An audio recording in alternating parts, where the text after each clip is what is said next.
Matrix is everywhere. It is all around us. Even now, in this very room. You can see it when you look out your window or when you turn on your television. The Matrix film, well, years later, even now, it's got thousands of social media users in China discussing an interview the actor Jet Li has given about the reasons he isn't part of the popular franchise.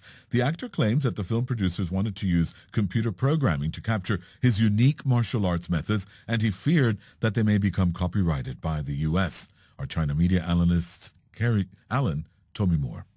This interview, he's talking about, because he's going to be in the new Mulan film when it comes out. So he's been asked by a Chinese producer about his previous US films.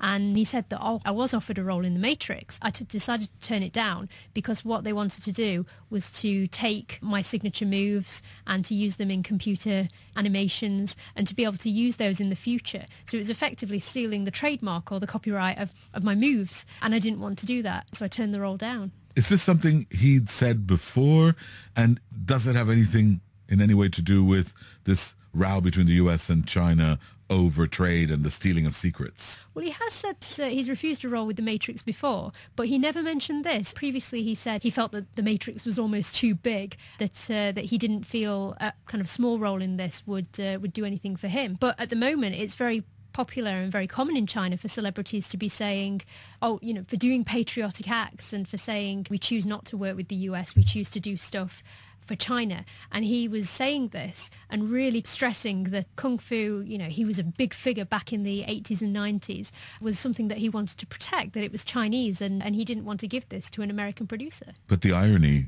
as many on social media have pointed out in China, is that he doesn't even live in China anymore. Exactly, and people have been critical of him for a while. In the 80s and 90s, he was known for comedy roles. He was very, very famous.